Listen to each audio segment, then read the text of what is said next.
Hello and welcome to the Alan Phelim Scoop. As you can see, it's just a Phelim Scoop at the moment due to our conflicting schedules. Love that phrase. We're doing different parts of the Alan Phelim Scoop this week, and never the twain shall meet. So this is week 109 of the 2 weeks to flatten the curve lockdown. That's right, 2 weeks. We're all in this together. Children are still wearing masks in parts of America. And whilst the great and the good and the elite and our betters are going to award ceremonies without masks and concerts, we're not all in this together. And when someone tells you it's 2 weeks, never believe them. So I'm going to introduce the show and do an interview. And then Anne is going to do an interview. And then I'm going to sign off because we're all over the place. Confused. You probably will be after this week's show. So what's on this week's show?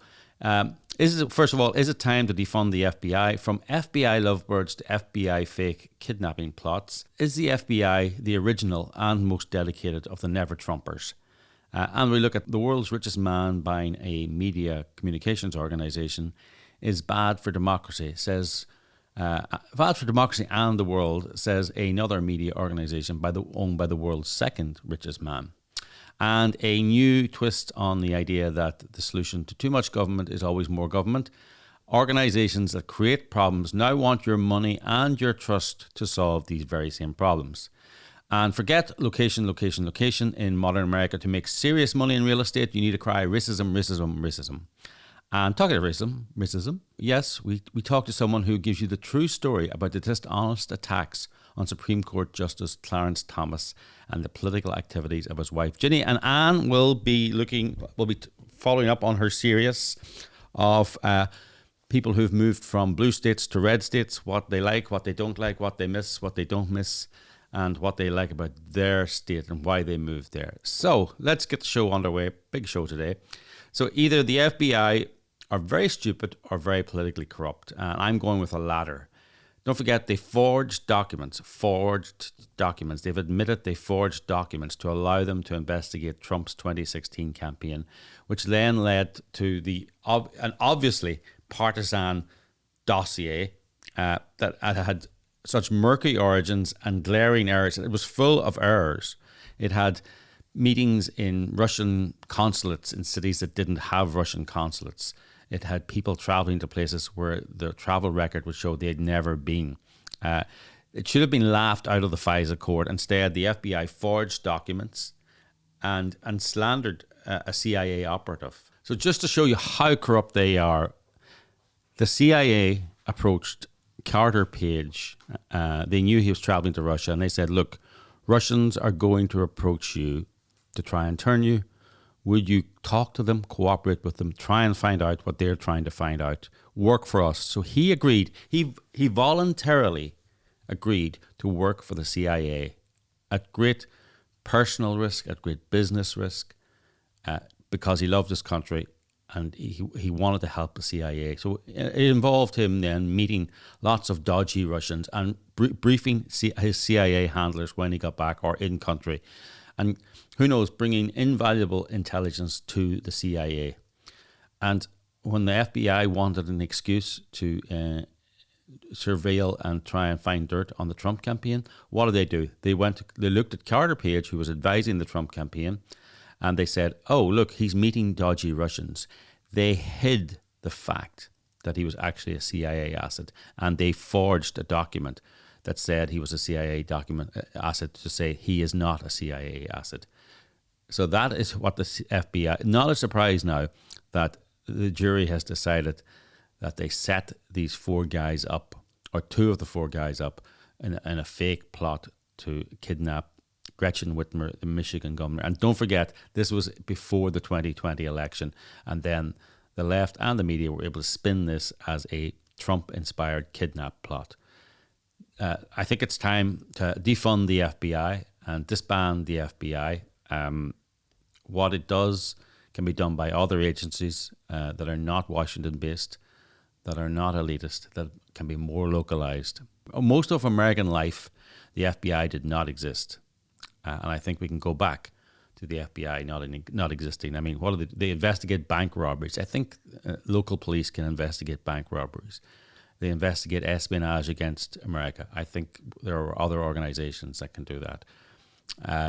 This is an organization not fit for purpose, from Strzok and Page, planning to bring down the Trump campaign, fantasizing about bringing down the Trump campaign in between fantasizing about other things. Strzok and Page, the FBI lovebirds. Don't forget, Strzok said we're going to need to launch the Trump investigation now as an insurance policy in case he gets elected. In other words, if he gets elected, then we'll have something to unelect him. And all the time, by the way, before, when they were setting up this fake Gretchen Whitmer kidnap plot, Hunter Biden's laptop was there with all his corrupt dealings with communist-owned Chinese companies and Russian-backed Ukrainian companies. And there's emails were saying where he was cutting the big guy, his father, Joe Biden, in for 10%. And the FBI never investigated. The FBI never communicated. And they allowed former FBI operatives to say this had all the hallmarks of a Russian disinformation campaign. And now they're saying this, not they, but the media are now saying, oh yeah, this laptop is genuine and the emails are genuine. This is why we're making the My Son Hunter movie. This is why, and we'll be releasing excerpts of the My Son Hunter movie soon. And we hope to bring those to you very shortly. This is why the truth needs to get out. This is why you can support My Son Hunter movie at mysonhunter.com. It's a great movie. It's the truth. The media is finally catching up that it's the truth. It couldn't have been better timed. If you helped make it happen, thank you so much. You're part of a great movement. You're part of helping get the truth out. And boy, are we going to get the truth out. And talking about the truth, Elon Musk has bought almost 10% of Twitter. The Washington Post published an op-ed saying that this was a dark day for democracy and will be bad for Twitter, and it's highly disconcerting. And they want federal regulations to prevent the rich from controlling social media. Jeff Bezos, the world's second richest person in the world, owns the Washington Post. So you have one multi-billionaire who owns a powerful media organization which covered up the Hunter Biden laptop story, saying that another billionaire cannot own 10% of Twitter, which allows the government of Iran to tweet, which allows Hezbollah to tweet, but does not allow former President Donald Trump to tweet. Yes, I think, and by the way, the person who wrote the op-ed, Ellen Pao, I think that's how you pronounce her name, she famously, she's put up as this person who took on Silicon Valley and its sexism. Don't forget, she alleged she was treated in a sexist way and discriminated against. A jury found she was not. A jury found that she was either mistaken or lying about her allegations. And she still has credibility. We're supposed to still listen to what she has to say. A jury found that actually her company did not discriminate against her, was not sexist, that Silicon Valley is not systematically sexist. So let's not take the Washington Post seriously, and let's not take Ellen Pao seriously. And I think we should especially not take the Washington Post seriously because, only last week did they finally, 17 months after it emerged, after the New York Post wrote the story, did the Washington Post admit the Hunter Biden laptop was genuine? Did they admit the emails within it were genuine? The big guy emails, the 50% emails? And they go through all this elaborate process in their articles in the Washington Post saying, here's how we got it. We got two experts to analyze the data and the hard data and all the data I don't understand. But this could have been done 17 months ago. And by the way, you can do it a lot in ways that are a lot less complicated. Most of these emails, 6 people were CC'd, 5 people, 4 people. You write to them all at those email addresses saying, did you get this email? Is this email genuine? Does it correspond to your records?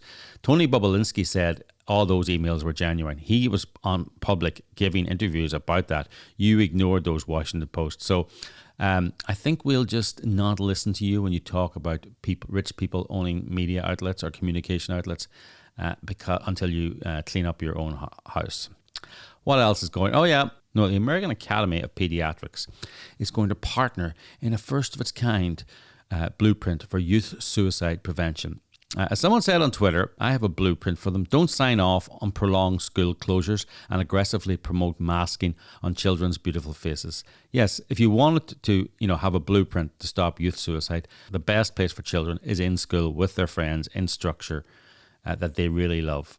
And then you'll find the suicide rate won't be so high. So, this is a classic example of people creating problems and then saying, we need more money and more power to solve the very problems we created. Well, if you created the problems, I don't trust you to solve them, and so should no one else. So let's go now to the interview I have just done with Mark Paoletta. Mark's been on the show before, a great friend of the show and a friend of ours. He worked on the Clarence Thomas confirmation. He's also a friend of Clarence Thomas. He's also a friend of Ginni Thomas. You may have seen all the articles about Ginni Thomas's political activism and why this means that Clarence Thomas should be recused from all these cases that Liberals would like him not to have a voice on. We are going to talk to Mark Paoletta now, who's going to give us concrete examples of why this is a double standard, why these standards were not applied to Liberal judges whose families were much closer to the cases they were judging on, and there was no clamour for recusal, and how the media has actually lied about some of those examples. Let's go over to that interview now that I did with Mark earlier. Welcome to the show, Mark. Thanks, Sam. Thanks for having me on again. Yeah, no problem. So, the reason we wanted to talk to you is because you worked on the confirmation of Justice Thomas. I think you're a friend of Justice Thomas and his wife Ginni. We know Ginni well also. Now, there's a lot of stories out at the moment about Ginni Thomas's political activism and how that is should be the basis for Justice Thomas recusing himself from controversial Supreme Court cases. By the way, most cases nowadays are controversial. That's the Supreme Court. In my opinion, that's the Supreme Court we live in. That's the world we live in. So on the face of it, by the way, this seems like a reasonable request, does it not? If your wife is involved in political activism about topics that you will be judging on, perhaps in the interest of fairness, you shouldn't comment on it. Tell us what's wrong with that idea. Yeah, the idea is that you're two independent people who have your own views. And so a judge, when they go on the bench, takes an oath to do his or her job as a judge. And you may have a spouse, you may have a daughter, you may have a son who has different views. And so the recusal laws, so when you look at it in that context, if there were, you could think about if somebody was a family member and wanted to force your recusal by, let's say it's your brother, you've had a falling out with your brother, and your brother comes out and says something that's, to sort of force your recusal. So at the end of the day, the recusal laws are really about financial interests, right? And whether your spouse or your family member has an interest or is a party to that litigation. Okay, so statute and in this whole discussion, there's a lot of sort of misinformation, if you will, that the Supreme Court isn't subject to the recusal laws. They don't have a code of ethics, right? But they are subject to a federal law. It's 28 U.S.C. 455 that governs when a justice or a judge, lower court judge, has to recuse himself from a case. And it would be, again, if you have a family member who's a spouse, if you have a financial interest in a particular company or something like that. But if your spouse or family member, it's defined in the statute, is a party to the case or it could be substantially impacted by the decision. So if you're a lawyer before the court and you win and you're going to get a lot of money from representing that client, you would recuse. So the Supreme Court in 1993 came up with a statement of recusal policy that was signed by 7 justices. So right across the board, from Justice Stevens to Chief Justice Rehnquist, Ginsburg, Scalia, Thomas, everybody that said, look, we have a lot of family members who are at law firms, and they were dealing with some of these issues where it had come up with Chief Justice Rehnquist had a son. Of course, it makes sense. Yeah. You know, and I read an article you wrote for Newsweek. You know, there shouldn't be a marriage penalty. You know, you shouldn't. Because Right. your wife or husband has actual political opinions and makes political statements. That shouldn't stop you from judging on that matter. I mean, and as you point out in that Newsweek article, there are lots of examples of that from the past. And in fact, you know, I'm just looking, was it Ruth Bader Ginsburg, by the way, her husband, you know, was active and he actually had taken cases, fought cases that later ended up at the Supreme Court. So sort of the seminal cases in this area, which you look at in terms of precedent, or like say, where are the other examples? There's a case that involved a very, very liberal judge out in California on the Ninth Circuit. His name was Stephen Reinhard. Okay, and it was a very, very big case. Talk about controversial. It was the Proposition 8 California Constitution to ban gay marriage in California, amended the Constitution, and the ACLU, as you could imagine, came in very strong against that and saying it was unconstitutional. Okay, so at that lower court, when it was first challenged, the ACLU was headed by Judge Reinhardt's wife. She was the executive director of the ACLU of Southern California. That case then went up to Judge Reinhardt on appeal, and he sat on that panel, and there was motions to have him recused. And if you look at that, his opinion, he refused to do that. And he said, basically, my wife's views are her views and mine are mine. And no matter how prominently she talks about her views, is no more than any other person in the United States who has an interest in social policies. But I just want to really make the comparison there side by side. So you have Ginni Thomas, who is a political activist. By the way, you know, I would see Ginni more as a bringer together of people. You know, she builds coalitions rather than leads from the front. Maybe she would disagree with me, but that's my analysis of what she does in the political world. But here you have Judge Stephen Reinhard, whose wife is the head of the ACLU, and the ACLU, did they file an amicus brief in this case? Yes? Yes. So she's actually filing an amicus brief in the case, and her own husband is judging on that case and decides to go with her side of the argument. Correct. But he said it was wrong that he should have to recuse himself from that. Now, Ginni Thomas, to my knowledge, has never filed an amicus brief, is not part of any organization that has ever been before the Supreme Court or filed an amicus brief before. And an amicus brief, just to let people know, that's a friend of the court. You're not directly involved with it, but you're heavily supporting it, and you're adding heft to the brief. So Ginni has never done any of that. That's exactly right. She's never practiced law. She's never filed a brief. She's never been a party to a case that's gone before the Supreme Court, or any, I think, party to any case. Just to be clear, Judge Reinhardt's wife's organization filed in the court below, in the district court. When it went up to the Court of Appeals, they didn't file in the Court of Appeals, but still, it was that case that they had staked a position on, and he thought, I don't have to recuse myself because I can do my job, and my wife doesn't have an interest. Okay, that's an important thing. The statute is if you have an interest in the outcome, okay, of the case. And his view was that she didn't, nor did the ACLU. Now, the important thing here too, is it a strictly financial interest or a political interest that is the recusal metric? Financial interest, absolutely. Financial interest. Right. Yes. So you can have a political interest, but not a financial interest. Yeah, I mean, again, I think as Reinhard said, my wife's views are no different than millions of other Americans who care about same-sex marriage bans or whatever the issue is before the court. And so that's important, because I think when this idea of my wife has a view on something, or my spouse, my husband has a view on something, I'm going to have to recuse. That's just nuts, and it's not what the statute requires.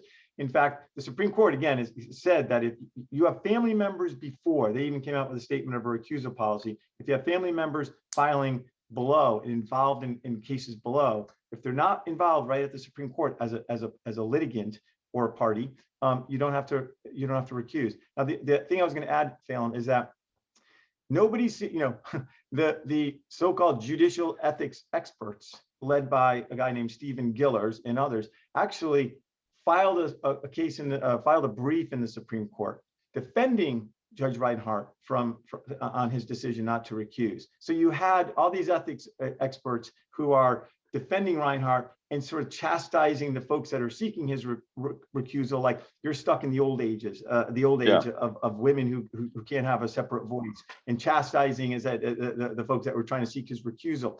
Yet these same experts have now been attacking Ginni Thomas for doing something and having a career that's nowhere near what her name was, Ramona Ribston, who was the head of the ACLU Southern California chapter. And so it's shocking to me in terms of the hypocrisy. That's what it is. It's the hypocrisy because they don't like Ginni Thomas or Justice Thomas because they're conservatives. Yeah, I mean, Ginni's not the president of the conservative ACLU or whatever. She's not in a market leadership role. But anyway, I mean, you talked there about the statute requiring this and requiring that, but I think I would agree with Mr. Gillers. I mean, even if the statute didn't require that,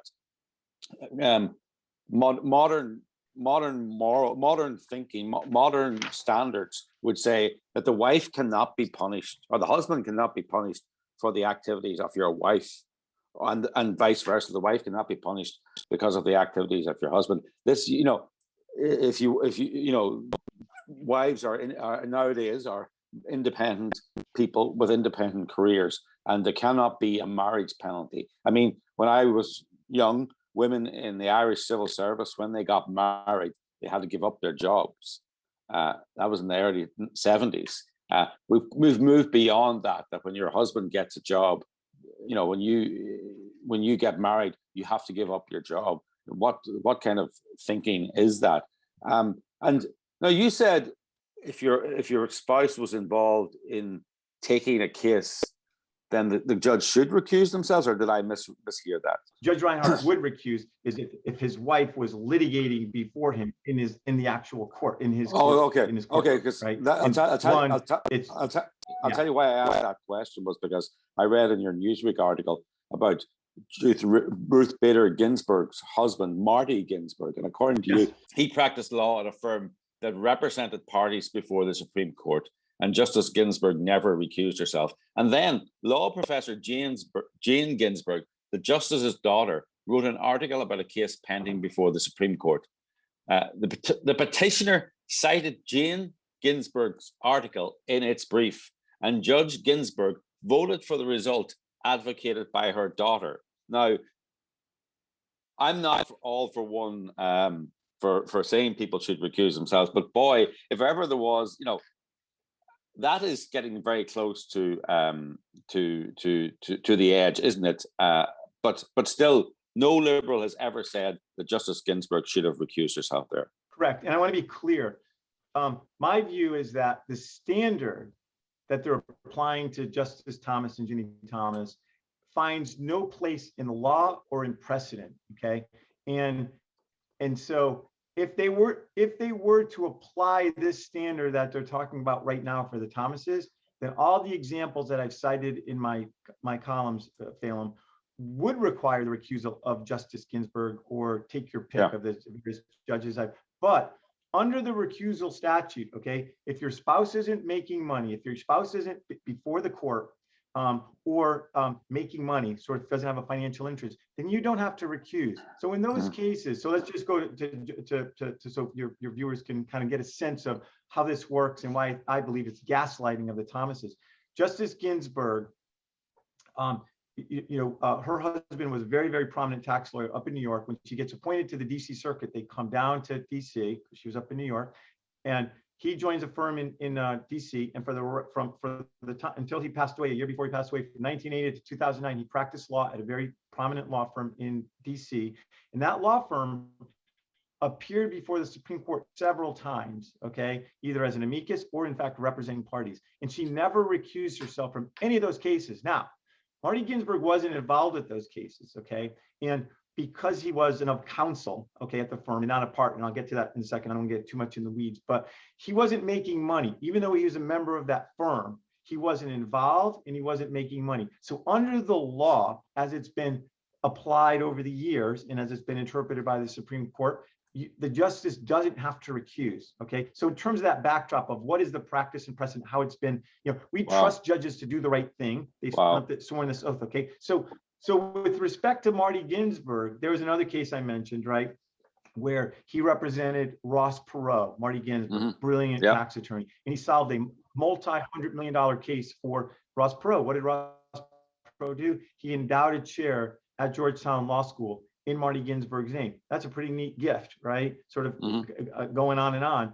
And yet Ross Perot's company and Ross Perot individually appeared before the Supreme Court several times. Now, somebody could say, wow, how can you sit on that case when your husband has a chair named after the guy who's before before the court? Yeah. And the answer is because there's no real financial interest in that case, and she shouldn't recuse. All I'm saying is, if you're going to apply this standard to the Thomases, okay, then all of these other examples are actually way, way past that line. The example of Jane Ginsburg, she was a law professor at Columbia, copyright expert.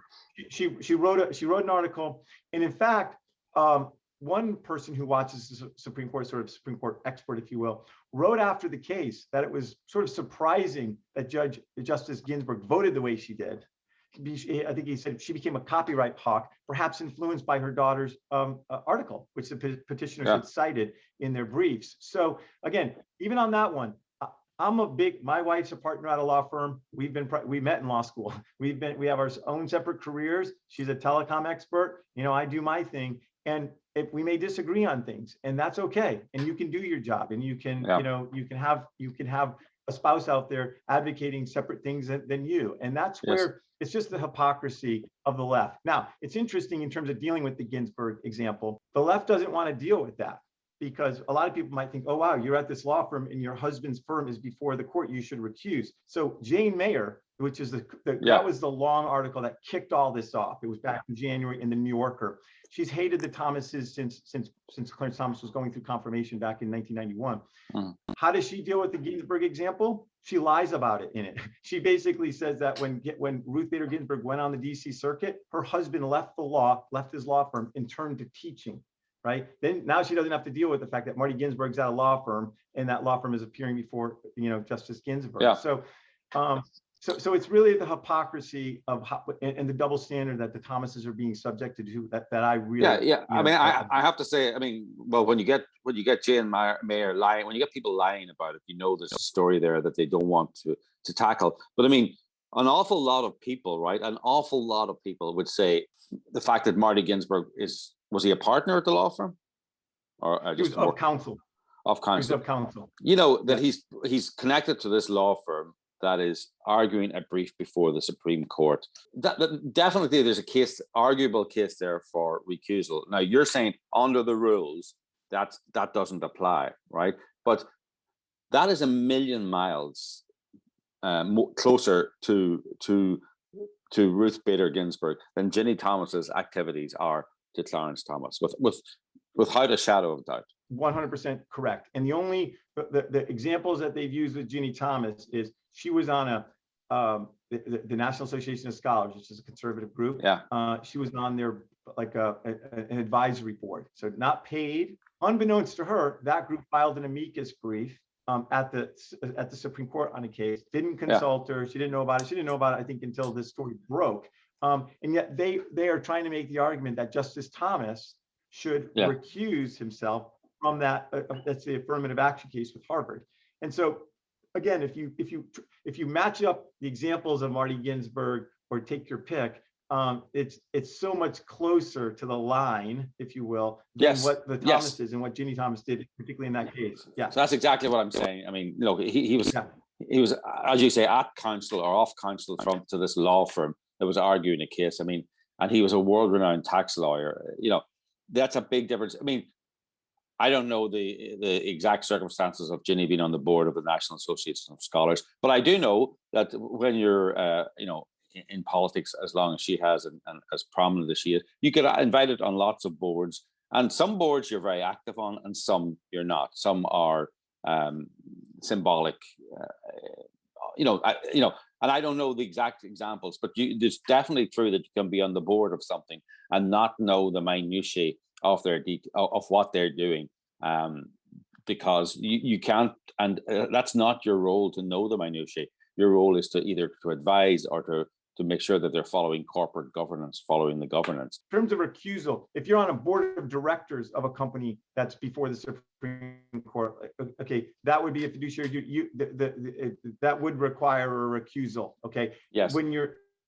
But Ginni Thomas is not on a board of directors of these groups. She's just on an advisory board. So there's a big significant difference between those two examples. Yes. And again, I've cited a number of other examples. This judge in DC, whose husband is the national legal director for the ACLU, and had commented on a case that was coming out of it became another controversial case, Phelim, Trump v. Mazar, which was about whether President Trump had to turn over his taxes to Congress. And a district court decision came out against Trump, and his name is David Cole, the ACLU legal director. He wrote an article about that opinion, saying this is fantastic, it's great. Trump is, his arguments are wrong. And that case ultimately went up to his wife, who's on the DC circuit, Judge Pillard, and she didn't recuse herself. She voted in it as en banc. It's a kind of one level up from the Court of Appeals in terms of the full DC circuit. But she sat on that case and voted exactly as her husband had advocated. So, these are when you look at all these articles that have been out there, the editor-in-chief of the New Republic, Michael Tomasky, he literally wrote that Clarence Thomas should be impeached because in 2012, Ginni Thomas had criticized Obamacare by calling it a disaster. And then Justice Thomas sat on the Obamacare case. And literally that comment from Ginni required Justice Thomas's recusal. And because he didn't, he's seeking his impeachment. He's advocating for Justice Thomas's impeachment. Again, track back to the examples I just gave you of Judge Pillard and her husband commenting more specifically as a lawyer. And it's just, it's I won't say it's apples and oranges. It's like 1,000 apples versus one apple. Yeah, it's the only solution, the only answer to this is that the people who are writing these articles are deliberately lying here, because these are, I look at these cases that you've quoted, and to be honest, my jaw is dropping a little bit now. But of course, when you explain it, right, that they had, this was an opinion, this was their belief, but they weren't benefiting financially from the judgment, then you can separate it. And I see that as a matter of law. That's correct.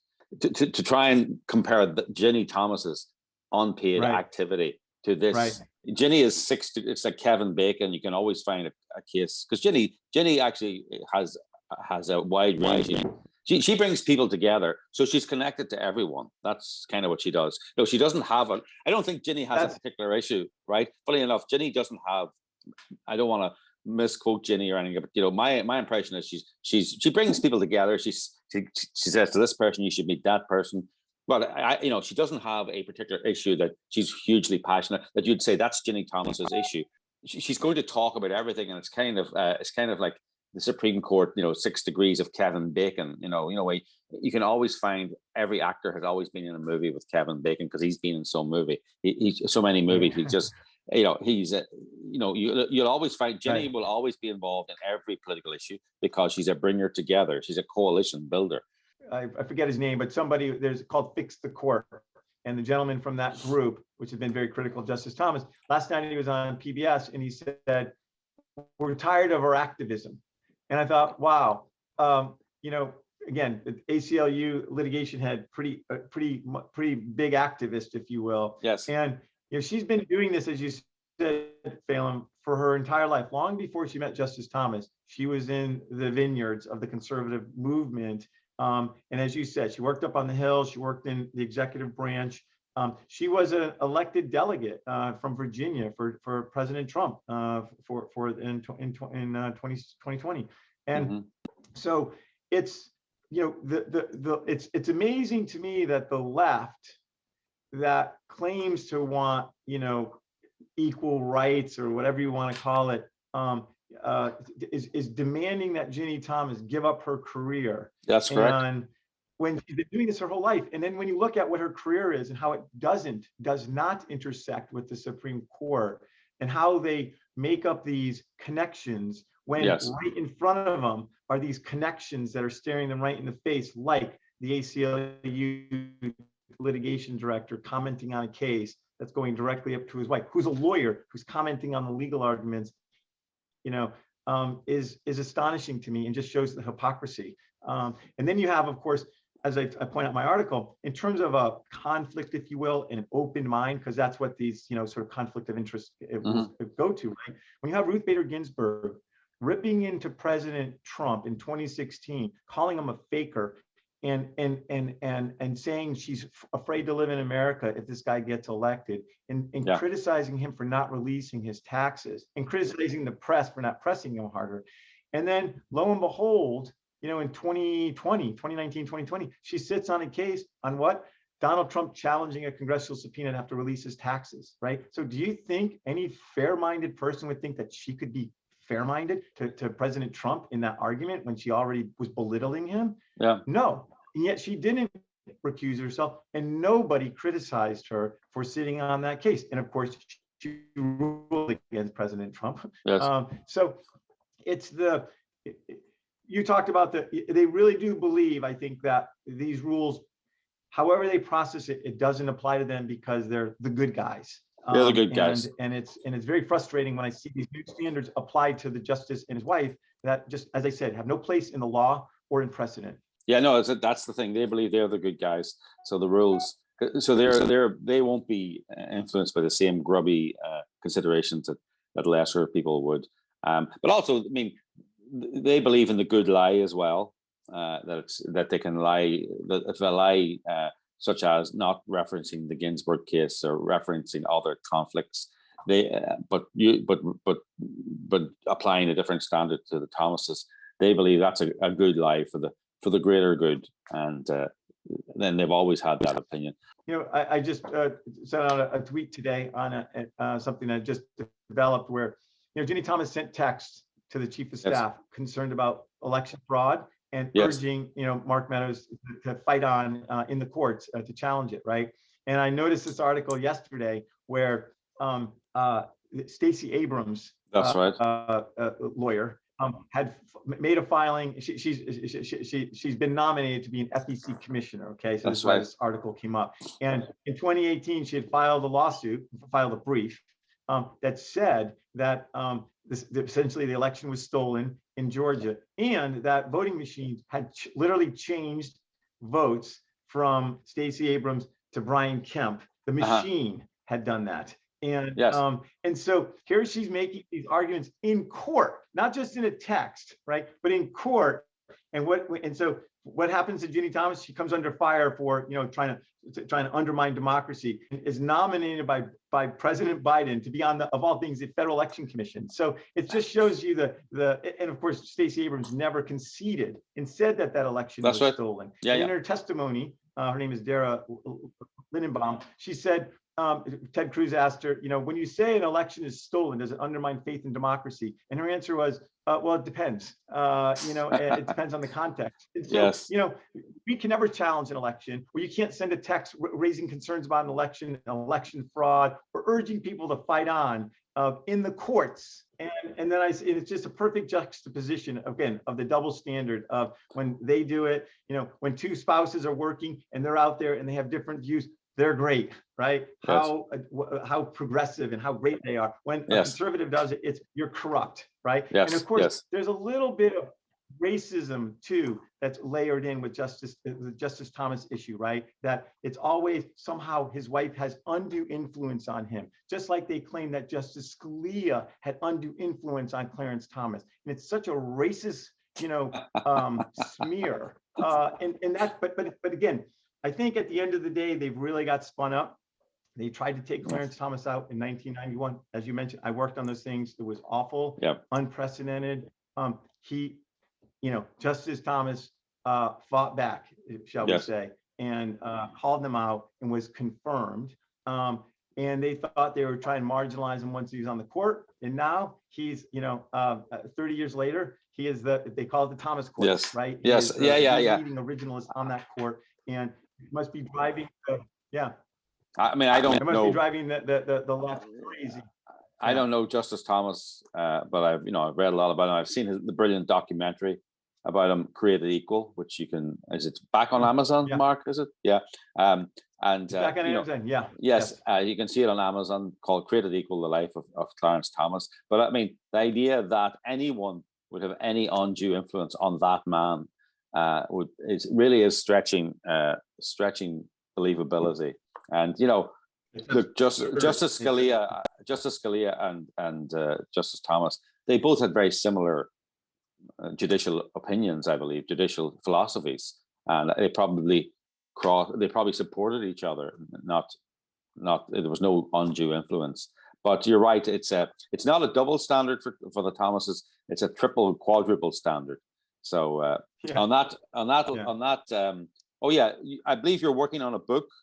The book of the Created Equal.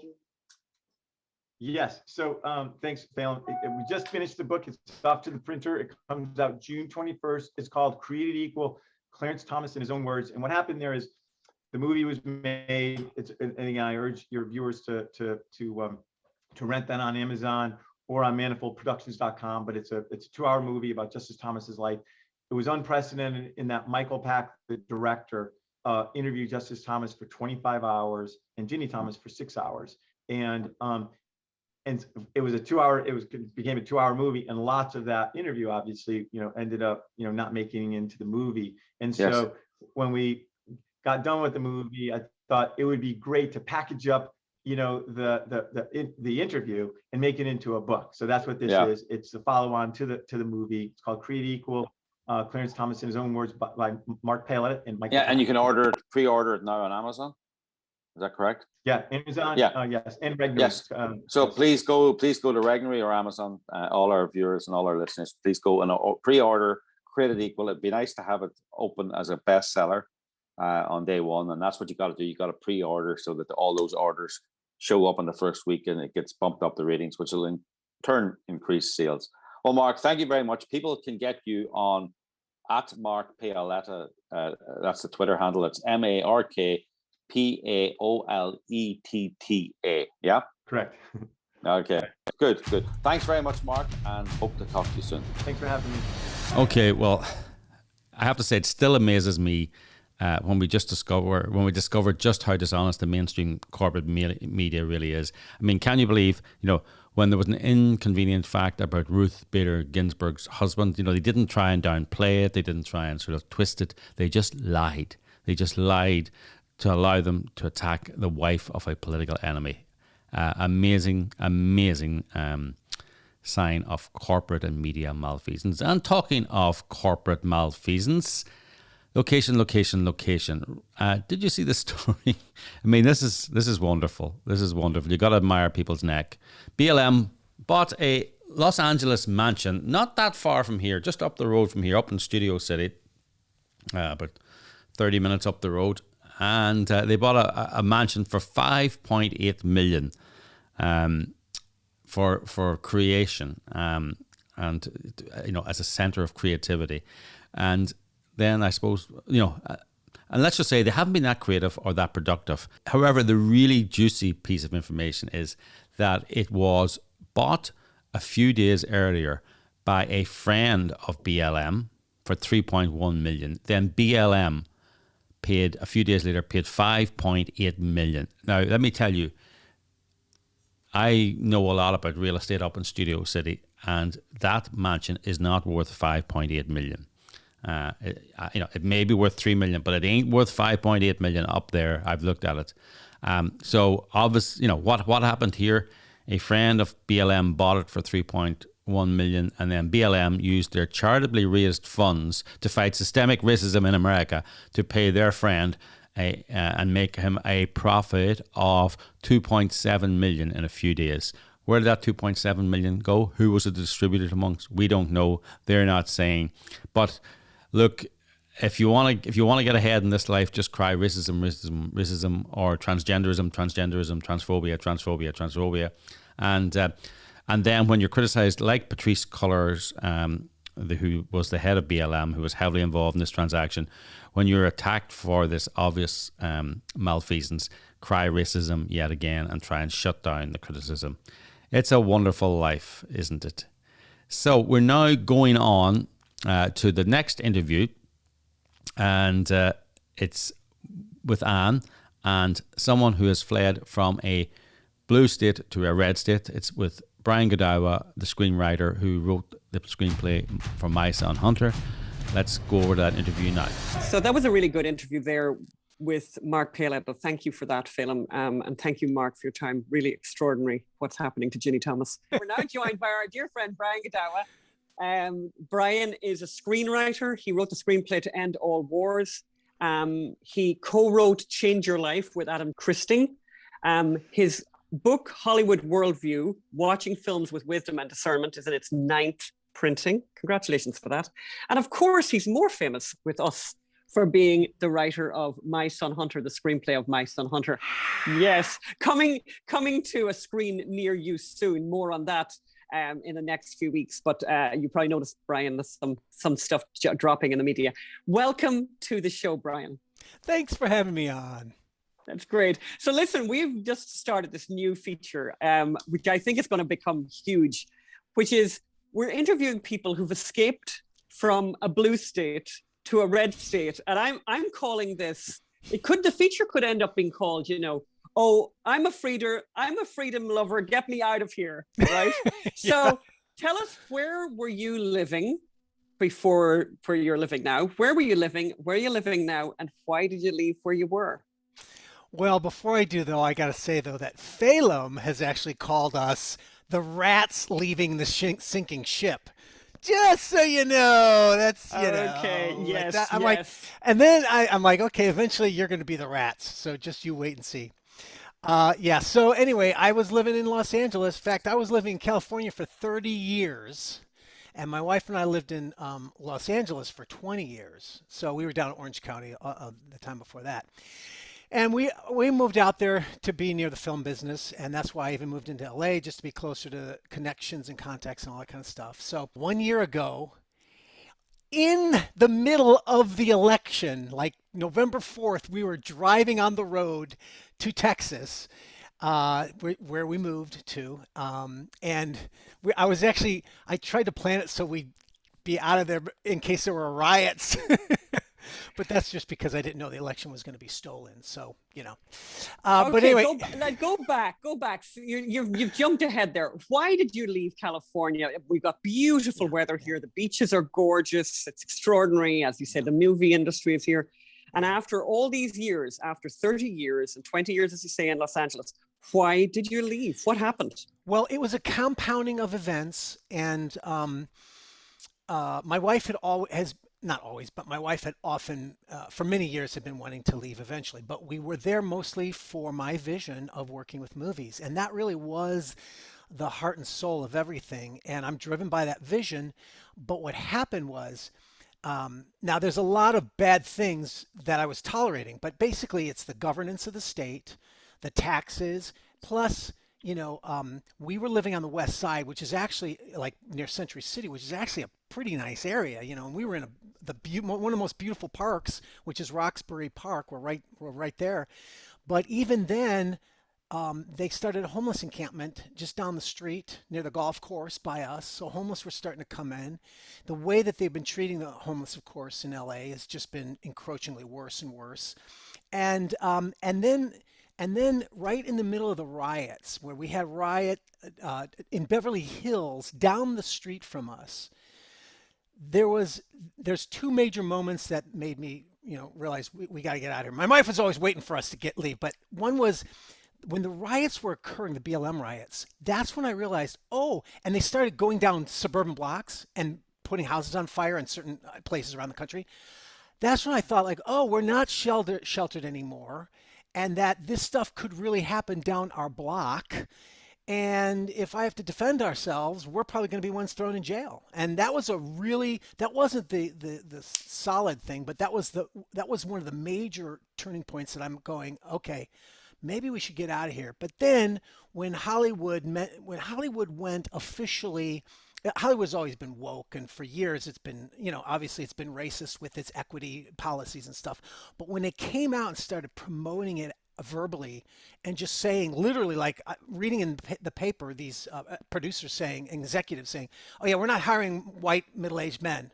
We're only looking for people of color and all this. And I'm like, holy cow. And then when they added that, those rules onto the Oscar nominations, Yes, I the recent realized ones. that the whole racism of equity was so thoroughly embaked there that there was no longer really much more opportunity for me to make movies there. Now, I had never been in the studio system per se. I've been making independent movies. So the goal was you make your little independent movie and you try to fly under the radar, maybe get Lionsgate to distribute it or something, but that was when I realized, no, they're going to hunt down the kind of stories I tell. They're going to hunt them down and turn them into woke things that I couldn't be a part of, or not hire me, right? So that was when the click in my mind was like, okay, it's really hopeless for me here now in LA. That didn't mean I was stopping making movies, because I still am as an independent filmmaker, right? But that showed me that it was dead. Hollywood's dead, and particularly LA was so dead that my vision was the dominant thing keeping us there. So all the bad things that we were tolerating, immediately when that vision went away, it's like, I just told my wife that day, I'm like, honey, I think we can leave now. Because she always wanted to, right?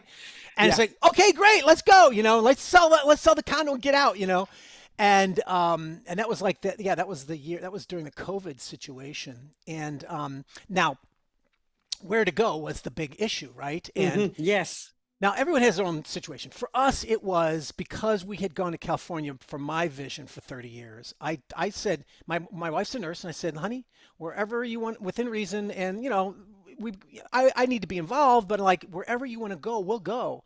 And we wanted to go to more red states deliberately, consciously. We don't believe there's a paradise, and we don't believe anything like that, but we just wanted to be in a more conservative situation because we've been felt so oppressed by the leftist governance of our state and attacking you on every level, whether it's laws, defunding the police in LA. It's just like, it's like, yeah. It's only eventually time's going to, and oh, by the way, the other thing was, I know that certain things are coming down the pike for laws and taxes, and the bottom line is that the rich never end up paying, or it's so minimal for them it doesn't matter, and the poor never pay. So it's the middle classes, which what we are. We would be paying for everything, and we're going to get the hit, and everything's so excessive that we just thought. And the other thing was, I do want to say, we never believed that we were going to retire there anyway. It was always just a question of, but when, And so that was when the switch flipped.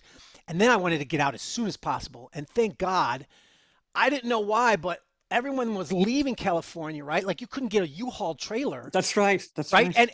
And yet we sold our house in within a week, within a few days, we had offers on it. It wasn't a house, it was a condo. And, so it's kind of interesting that people were still trying to come in, but that's great because we sold it quickly. We didn't even have, my wife didn't even have a job. She just quit and she said, we'll go and we'll find, wherever we can. Now, the way we decided it was we were looking at, Nevada, Las Vegas area, the suburbs, Yes. Because it's kind of like we became desert people. Like we love the desert. And so we love the beautiful mountains and the ocean and all that stuff. My wife's an outdoors person more than I am. Okay. And we looked at Arizona, Phoenix area, because that's the most, we love some of that environment. A little hot, but yes. And Florida was out because even though I would consider, because they've got the best governor in the country, it was the hurricanes. We both were like, nope, we do not want to, we're done with that, right? So basically, Texas was the last one that I'm like, we got to at least go there because we're going to all these places, driving around, just getting a feel and a vibe. And my wife goes, I don't even want to go to Texas. I don't want to go to Texas. Well, let's just at least go and make sure, and then you can decide. And I honestly was willing to go to any of these states. Utah was another consideration. Yeah. And but when we went there, we drove through. We had a friend living there. He vetted the place for us. We were driving the Plano area, the suburbs of Dallas, basically. There's obviously Texas is also varied as well. And we drove through it, and it reminded us of our hometown in a way, like 30, 40 years ago in Illinois, Chicago suburbs. Right. And it was clean, and the vibe felt great. And and my wife found out anyway that she had a friend who actually had lived there. She forgot to call her, was a nurse for many years. And she called, she said, oh yeah, there's lots of opportunities for nursing, tons of opportunities. And we wanted to be in a place that was thriving, and Dallas is thriving, So where are you? You're in a suburb of Dallas right now. Dallas suburbs, and we went the furthest out you can be without becoming rural. So because I got you. And at heart, we're Orange County people. Okay, so we are actually in a place that a little bit. We don't have the rolling hills and stuff like that, but the vibe is a little bit of old Orange County for us as well. So we're and what have you done? Did you? I know you sent some photographs, and I want to kind of walk through those. So, have you bought a house? Are you building a house? What are you doing? Yes. So, one of the benefits of being a Californian moving to Texas, you have more money when you sell here, right? Yeah. So we had a condo. And we've been there for 20 years, so it had doubled in price, but we were still we were happy that we weren't screwed by the if you make over 500,000 in your capital gains, you get taxed. So we were under that, so that was good. But basically, we came and bought a new house that was just being built in Texas. Like I said, the outer reach of the suburbs. So we still got all our stores around us, and right beyond us is all the bigger fields and stuff like that, where other people are moving who like to be away from civilization. We want to be near malls and stores still, but we just don't like the city. We hate the city. You know what I mean? So what are you building? I'm looking at some of these pictures now. You're showing, we're putting them up on screen here. What are we building here, and where are you at with the building? First one, I think, is going to be the for sale sign. So what happened was we were going around looking. This was over a year ago, and they're building houses now. The housing shortage is real acute even here. Like right now, you get like 10 offers on a house, so it's really hard to buy, and even new houses. It's also because of the supply chain crisis. Sure, wait a year and more for a house, but we hit it right before that all happened. It was obviously COVID delays. But we also found a inventory house. So they were already building it. It was already pre-designed. It was already in the process. So we have the shot of us with the framing there. And so we bought it at that point because we loved the location. We already saw the plan, obviously, of the house. And it was the only plan I liked of all the places we'd seen everywhere. And we got to buy a new house with cash and have lots of money left over from our sale in California from a condo. And it's a single level, like, I don't know, 2,200 square feet or something. It's not huge, but a lot of huge houses in Texas. That's for sure. But we're just a couple. Will that? And so you're still building, so it's not done. No, we're in. Oh, you're in. So now we see. There's the picture of the new house then finished. Exactly. So now that's our beautiful little block. We're on the corner. So a lot of times now these new houses, they're built right on top of each other, right next to each other, and it's just horribly, you're feeling scrunched. Yes. We found this corner lot where it's like really airy, no houses around us except for on one side, and it was just beautiful and gorgeous, single level. And we were just hit the end of the development phase. So in other words, if you buy into a new development phase, people are going to be building for a year. And if you move in and they're still building, it's just horrible.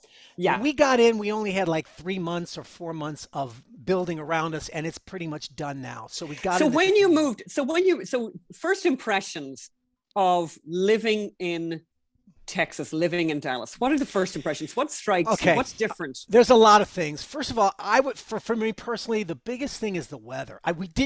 It's very weathery here. That's the word that you use. It's I make weathery. the point. When I talked to our other guest who has moved from California, she moved to Utah. I said, basically everywhere except for California has a thing called weather.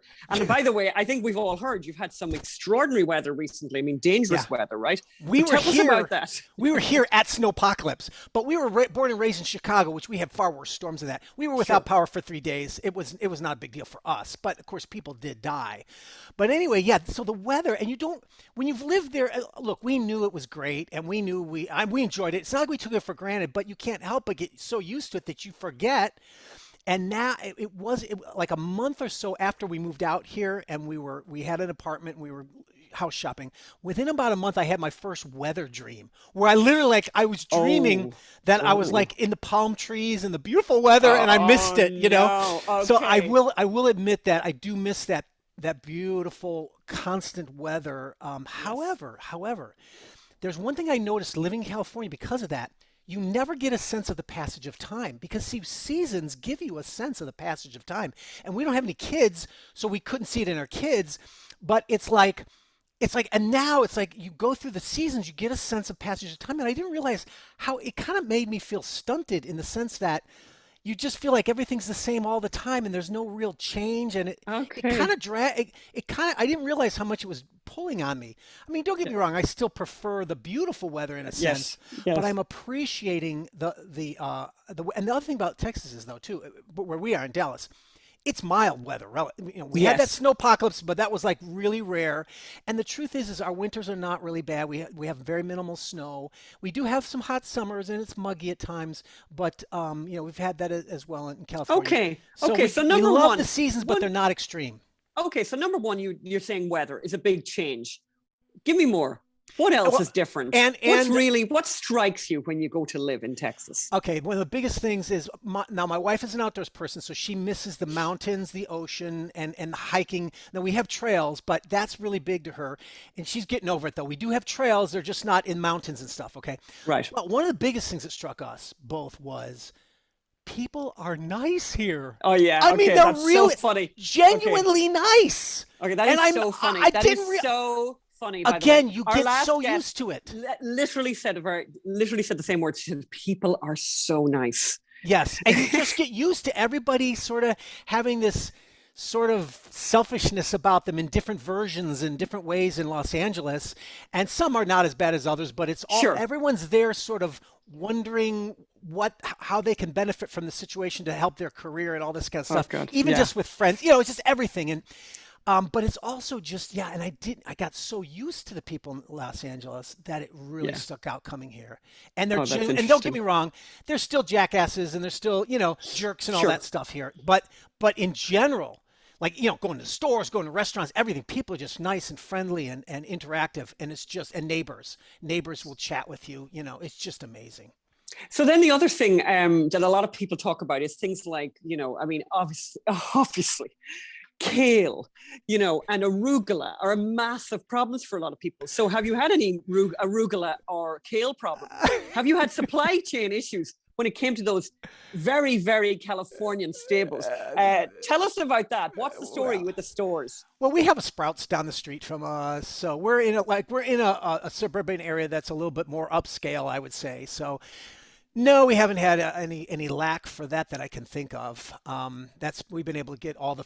There was some specialty foods that I thought I would have trouble getting, but I don't. I found them eventually. So But I will say this. Well, I have no problem. By the way, I'm going to talk about some of the negative surprises too. But okay. So the weather, the people, and of course, obviously the money. We've saved so much money. I just have piles of it. I think I sent you a picture of the piles of money that we have. Just just because we don't know what to do with it, right? That's great. Yeah. Now you do have very high property tax in Texas. Now, what percentage of your what is the percent on property there? It's almost double what it was in Los Angeles. This was one of the big downers for me. And by the way, so there's the property taxes, and they reassess the value every year. Yeah. So I'm like, oh my gosh, this is going to be horrible, But of course, I've heard that they're working on getting that in California too, to get rid of that protection you have. Because we were paying on a house, we were paying taxes on a house half the percentage of what we're paying here, and on the price of a house that was 20 years old, not the current one, right? Correct. So that was that was a downer. The other big thing was our insurances are a little bit more. Our house insurance, our car insurance, and it was like, what? I thought things were going to be cheaper here. Well, because of the weather. Because of the weather. Yeah. Here's one of the other big negative surprises was one thing that no one told us about was hail. And like we got hail. Hail problems. Oh, I know what hail is. We know what hail are. Yeah. Not every year, but every few years they say they have some pretty big storms that will wipe out whole communities' roofs and cars and stuff. And I'm like, oh no, So anyway, the weather does affect the car insurance and stuff like that. And the other thing is we don't have, they go, oh yeah, we don't have the state income tax, which is good, but yeah, they get it back with the higher property taxes and tollways here. We have to pay the good roads. We don't want to miss the good roads and just to save a few bucks because it's too awesome. So, we're paying a lot more for money. We never had, I never took a toll road in California. I know there's a couple of them, but I never took them, Yeah. So yeah, there's some, I'll admit there's some disappointments here. Now, one of the other big things was restaurants. I was all worried like, oh, well, in LA, we have all the best quality food in the world because, we got all the rich people there. Well, not true. Not true. We have more restaurants per capita here, actually, than in LA. Now, that's not to say it's all great. I will say this. It's been hard. There are some Asian communities, and my wife and I love Thai, Vietnamese, Korean, and all that. We've been able to find a little bit of some of that. We still have not found a great Thai place, so that's kind of a downer. Oh my God, that's terrible, Brian. Yeah, you haven't found a good Thai restaurant. Yeah, because they put a lot of sugar. They put a lot of sugar in it. No, by the way, yes, they do. Yes, I know that. I will say that. I'm very shocked. I'm always very shocked when I look at Thai recipes and see that one cup of sugar. Horrific. Yeah, it's crazy. Yeah. It's great. But they didn't have that back in LA, and we just recently have found one that might be good on that level. But you see, in California, that white stuff, that sugar is obviously illegal. But crack cocaine. Yes. Crack cocaine is that's fine, okay. Yeah. But I did discover steakhouses because the best steaks ever. Yes. Now I love steak, but for some reason there wasn't that many, and I didn't go out of my way to find the upper scale steak places in LA because I guess we loved all the ethnic foods around us. But now I'm going more regularly to steakhouses, and they're the best I've ever had anywhere, and it's like awesome. And how do you like your governor then? So you have Governor Abbott there, is that right? And how you liking him? Yeah, he's no DeSantis, but at least he's not a Newsom, you know what I mean? So in other words, he's a Republican and he's pretty conservative, and I think he's the kind of guy that barks but doesn't bite as much. But I still have a lot to learn because his most recent thing was, which I loved, was he was announcing we're gonna start busing a lot of illegals to Washington, D.C., which I thought was brilliant. Yeah, I thought great he idea. should have just done it without saying it, though. And then I realized he's probably just saying it because he's not going to do it. He's not going to follow. That's my fear. Bring them to Martha's Vineyard in the summer. I want to finish by asking you, give us some advice. So give us advice for people who are thinking of moving, people who are really unhappy in a blue state, who are, and have been unhappy for a long time and are thinking of making the move. What's your big advice? For example, the last guest we had on I thought it was a really good piece of advice. She said, go to the place you're thinking of going to at the worst time of year and spend time there. So for example, she went to Southern Utah and it was like 100 degrees at night. And she put in a lot of time in that, but to kind of see it at its worst, what would be your big piece of advice for people thinking of moving? That is a good piece of advice, and that's one of the reasons why my wife chose against Arizona, because of that. However, for us, it was more like go there and hang out there for a week or a few days and just drive around and just get the vibe of the kind of areas that you're thinking of, because I think it's intuition and it's very subjective, but I think you got to feel like you love basically where you're at. You got to love the area that you're at, even if you spend I spend most of my time at my house anyway, right? But I love going out, and I love everywhere we drive gives me the feeling of like when I was younger in Illinois, and that's a good feeling. So trust your intuitive feelings and vibes, but go there and hang out in areas where you think you might be looking to get a vibe of the place. That's one thing. The other thing, I think for us is, thank God, we knew we were going to buy a new home, and we had a lot of old stuff in California anyway. A lot of it was old, so we just got rid of everything, gave it away. And we only took our 2 cars and filled them up with basics. That's all we did. And we drove across the country. And it was wonderful because if you know you're going to move into a new place, don't spend all this money moving everything, because you're probably going to get rid of half of it anyway. Especially if you're a Californian moving into a lower economy where you can afford to get more. It's like, don't waste the money, because we were thinking like, it'd be like $5,000 to travel, to ship everything anyway. So if we don't spend that money and then we buy $10,000-$15,000 in new furniture, it's not that much anyway, so. Yeah, I got you. Well, we've come to the end of this week's Phelim Scoop. I know it's a bit unusual because we are without Magda today, but we are very grateful to you, Brian. This is very interesting. I think you've given us a lot to think about, but I think it's all very encouraging. And so we wish you and your wife very well in your new home in Texas. And what did you say, Phelim? And Phelim is basically saying, don't forget to remind everyone to go to mysonhunter.com, give what you can, continue to contribute. We want this film to be seen by as many people as possible. And as you probably saw, I'll put up the headline right now. We made a big story there in the Daily Mail where they showed the photographs from our set. But basically what we did was we recreated the pictures of Joe Biden and Hunter Biden in Popular Mechanics. We recreated them with our actors, and I think they look just fabulous. So we're beginning to release some material from the film. So we're teasing our audience in advance of a full release. But we're so grateful to you, Brian. Thank you so much, and we'll see you soon. Bye. Bye, everyone. Bye-bye. Okay, well, interesting. We're going to be making that feature a regular part of the show. If you'd like to be part of this part of the show, if you've moved from a blue state to a red state and want to talk about the good, the bad, and the indifferent, and the lack of kale, please write to us in the YouTube comments, write to us in the comments in the podcast app, write to us on Twitter, and we may be interviewing you soon. So that's the end of the show for this week. Hope to see you soon. Don't forget, if you want to help get My Son Hunter made and out there, go to mysonhunter.com. That's the movie that tells the truth about the Biden family corruption. That's mysonhunter.com. Thank you and bye.